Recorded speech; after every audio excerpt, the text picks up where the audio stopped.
ورحمة الله وبركاته. برحب بحضراتكم من جديد. خلصت المعمعة العالمية، خلصت التشويق، خلص المونديال العالمي اللي حقيقي كلنا استمتعنا بيه. ونرجع لمعشوقنا وحبيبنا النادي الأهلي، طبعا بطولة الدوري الممتاز. نرجع لبطولة الدوري. النادي الأهلي كان عنده مباراة امبارح، مباراة مع فاركو في بطولة الدوري. بدأ النادي الأهلي امبارح بطريقة المعتادة 4-2-3-1، وأمام فاركو طبعا بحكم فرق الخبرات، فرق الفنيات وفرق الإمكانيات، كان فاركو متحفظ نوعا ما. بدأ النادي الأهلي الحقيقة الشوط الأول عمل أهدر فيه فرص، الحقيقة فرص كتيرة مهدرة، في ميس باص كتير من لعيبة النادي الأهلي، في استهتار كبير جدا جدا ظهر خلال المباراة. زي ما حضراتكم تابعتوا، ظهر خلال المباراة إدار فرص كتيرة جدا جدا للنادي الأهلي. والحقيقة مارسيال كولر شغال شغل ممتاز الحقيقة، الله يكون في عونه.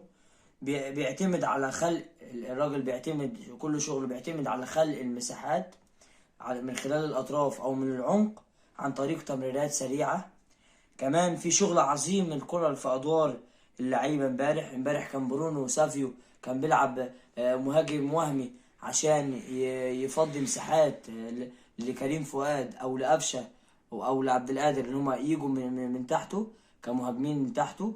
الحقيقة يعني في علامة استفهام الحقيقة، خصوصا على محمد مجدي قفشة، في علامة استفهام كبيرة عليه مباراة في يوتشا الحقيقة. نو كومنت الحقيقة، مش عارفين نقول لي على قفشة واستوريهاته اللي نزلها على الانستجرام الحقيقة. وفي برضو يعني في برضو المستوى كان واضح للنادي الأهلي. مش ده النادي الأهلي يعني. لا صحيح، الأهلي كسب 2-1 وفي بلس 90، ودي أكتر حاجة مفرحانا، عودة الروح. يعني اللي انت ترجع وتفوز بمباراة في الآخر بعد ما انت كنت متقدم وكنت ممكن تسهل الأمور على نفسك وتخلص. يعني انت 11 فرصة ما قدرتش تخلص فيهم المباراة من بدري، من الشوط الأولاني كنت ممكن تخلص بأكتر من هدف خلال الشوط الأول، لكن استهتار، قلة تركيز، في ميس باص كتير، الكرة التانية ساعات بنفتقدها. لكن احنا صحيح كسبنا 2-1، الأهلي كسب 2-1 طبعا، ودي نقطة، يمكن النقطة الوحيدة في المباراة عودة الروح. يمكن المكسب بيجيب